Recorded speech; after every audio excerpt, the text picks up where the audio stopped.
Bismillahirrahmanirrahim. Assalamualaikum warahmatullahi wabarakatuh. Alhamdulillah. Alhamdulillahi rabbil alamin. Wa bihi nasta'in ala umuri dunya waddin wa ala alihi wa ashabihi wa man tabi'ahum bi ihsanin ila yaumiddin. Allahumma sholli ala Muhammad wa ala ali Muhammad. Segala puji hanya milik Allah, Rabb semesta alam, yang mana Allah masih memberikan kita kenikmatan, terutama nikmat iman, nikmat Islam, nikmat sehat walafiat, sehingga kita masih bisa beraktivitas pada hari ini. Semoga aktivitas yang akan kita lakukan pada hari ini dicatat oleh Allah sebagai amal terbaik kita yang akan nanti menyelamatkan kita di yaumil akhir. Selawat teriring salam marilah kita sampaikan kepada Nabi Muhammad Sallallahu Alaihi Wasallam. Baik, anak-anakku sekalian, bagaimana kabarnya? Semoga dalam keadaan sehat walafiat. Jaga kesehatan dan jangan lupa cuci tangan setelah aktivitas di luar ketika kalian masuk ke rumah. Insya Allah hari ini kita akan mempelajari pelajaran IPA. Ya, kemarin kita sudah belajar matematika. Sekarang kita akan lanjutkan dengan pembelajaran IPA. Insyaallah hari ini kita akan coba bahas tentang suhu. Nah, mungkin kalian sudah pernah tahu apa itu suhu. Alat apa yang digunakan nanti untuk mengukur suhu. Jenis-jenisnya apa saja. Nah, nanti kan coba jelaskan pada materi kita pada hari ini. Ya, sebelum kita akan masuk tentang suhu untuk pembahasan lebih jauh lagi, Ustaz akan coba menyampaikan pengertian dari suhu itu sendiri. Mungkin kalian pernah tahu suhu badan, suhu ruangan, tapi kita tidak tahu apa definisi atau arti dari suhu itu sendiri. Baik. Pengertian suhu sendiri adalah ukuran kuantitatif. Suhu adalah ukuran kuantitatif. Apa itu kuantitatif? Adalah bentuknya jumlah. Kalau kualitatif adalah kualitas. Ya, jadi suhu adalah ukuran kuantitatif terhadap temperatur panas dan dingin dengan diukur alat termometer. Jadi satu lagi, suhu adalah ukuran kuantitatif terhadap temperatur panas dan dingin diukur dengan termometer, yaitu alatnya. Baik. Yang pertama, kita akan jelaskan di sini adalah jenis-jenis termometer. Ada banyak, termometer tubuh, termometer ruangan, dan yang lain sebagainya. Saya akan coba jelaskan satu persatu. Termometer pada umumnya bekerja dengan prinsip pemuaian benda karena panas. Ya, ketika benda memuai berarti karena adanya panas. Yaitu benda akan bertambah ukurannya jika dipanaskan dan menyusut jika didinginkan atau kehilangan panas.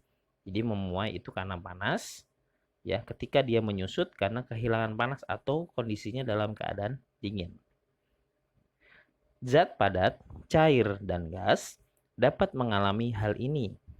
Oleh karena itu, ketiga zat tersebut dapat menjadi bahan untuk membuat termometer.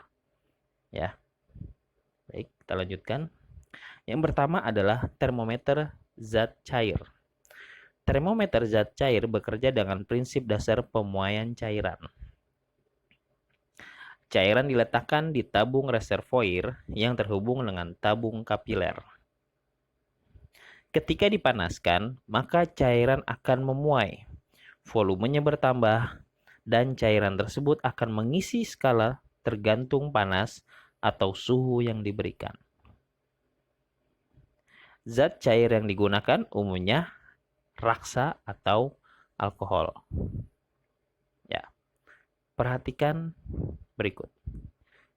Termometer zat cair. Yang pertama, di sini ada yang namanya pipa kapiler. Pipa kapiler ini adalah untuk menampung zat cairnya, baik raksa ataupun alkohol. Nah, di sini juga akan tertera skala suhu, yaitu nanti ada suhu dari suhu minus atau dari 0 sampai kalau untuk suhu badan sampai sekitar 42 sampai 45 derajat. Berikutnya adalah garis yang di sini adalah Maaf. Garis yang di sini adalah saat suhu meningkat, permukaan zat cair akan naik atau memuai dan sebaliknya. Jadi batas garis ini adalah batas garis awal untuk menentukan berapa suhu baik tubuh maupun ruangan. Dan yang terakhir adalah yang namanya reservoir. Apa itu reservoir? Perhatikan. Reservoir adalah tempat menyimpan barang-barang cadangan seperti air dan bahan bakar gas. Nah, jadi reservoir ini adalah tempat untuk menampung air raksanya atau alkoholnya. Ketika ujungnya ini ditempelkan pada suatu benda, jika benda itu panas, maka cairan ini akan naik ke atas. Ya, ketika dia panas, tadi disampaikan, ya, ketika dia saat suhu meningkat atau dengan adanya pemanasan, maka dengan otomatis air ataupun zat yang ada di dalam ini berupa cairan, maka dia akan naik ke atas. Sampai di sini paham ya?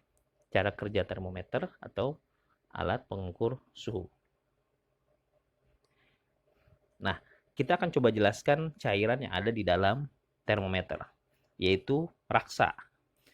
Air raksa, orang sebut sebagai air raksa, memiliki keistimewaan yaitu pertama, warnanya mengkilat. Jadi kalau kalian perhatikan dalam termometer suhu tubuh, dia bentuknya mengkilat.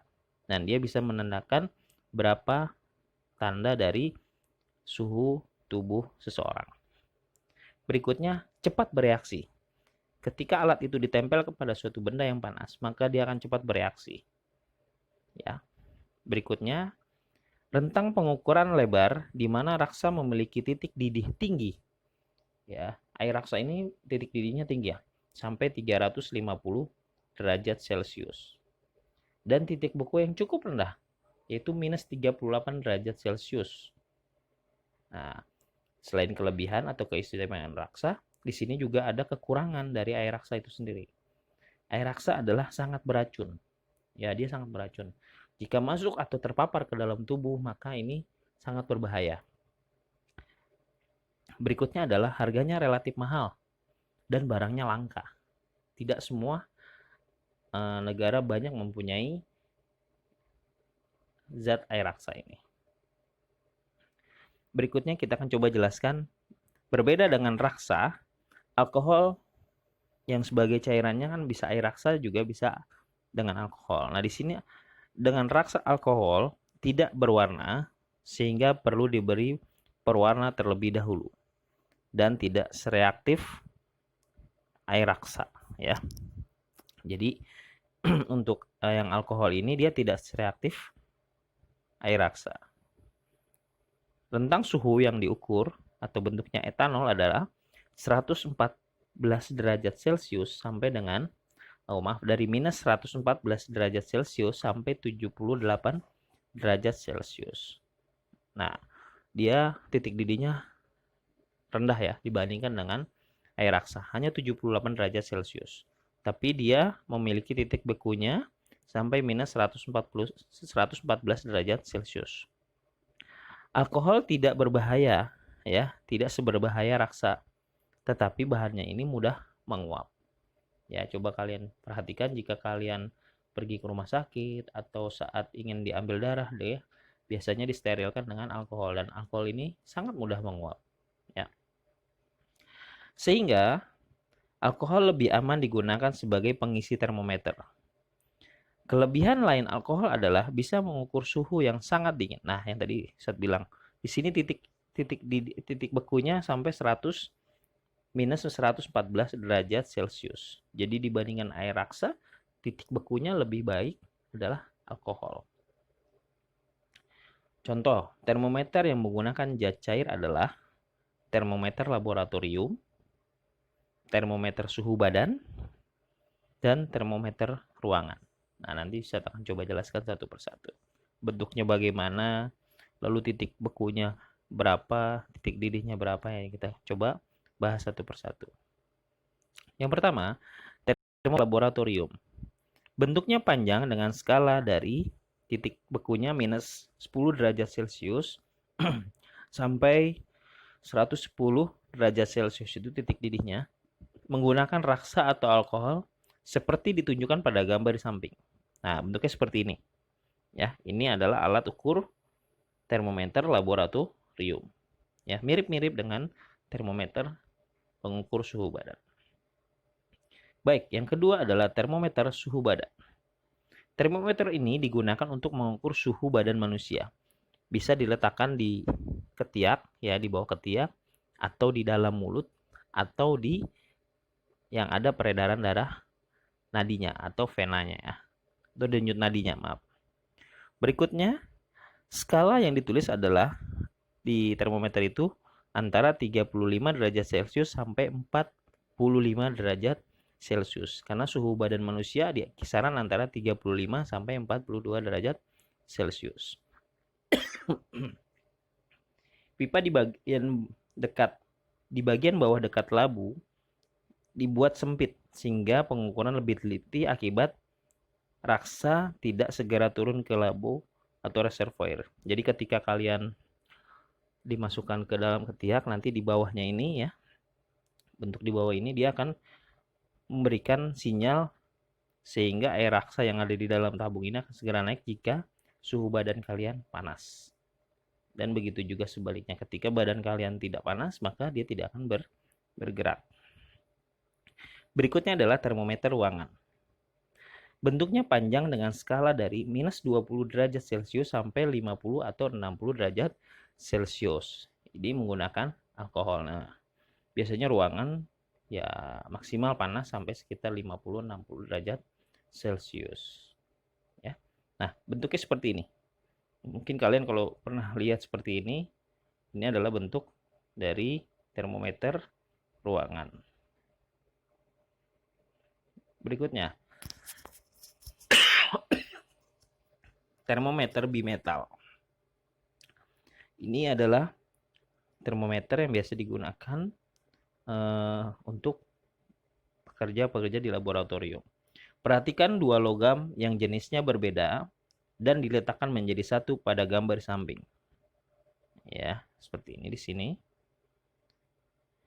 Jika suhunya berubah, bimetal akan melengkung. Nah, ini bentuknya dia melengkung.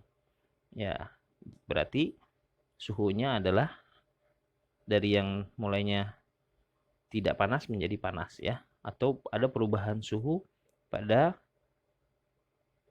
dua logam yang ada di gambar samping tersebut. Mengapa? Karena logam yang satu memuai lebih panjang dibandingkan yang lain. Hal ini dimanfaatkan untuk membuat termometer, ya. Yang terakhir yang berikutnya adalah termometer kristal. Terdapat kristal cair yang warnanya dapat berubah jika suhunya berubah. Kristal ini dikemas dalam plastik tipis untuk mengukur suhu tubuh, suhu akuarium, dan sebagainya. Contohnya seperti ini gambarnya, ya. Seperti alat kompres yang nanti ditempelkan di jidat atau di kepala, kening, ya. Maka jika warnanya berubah, maka di sini ada perubahan suhu tubuh, ya. Tapi ini jarang digunakan, tapi lebih banyak dengan menggunakan termometer suhu tubuh. Baik. Yang berikutnya adalah termometer gas.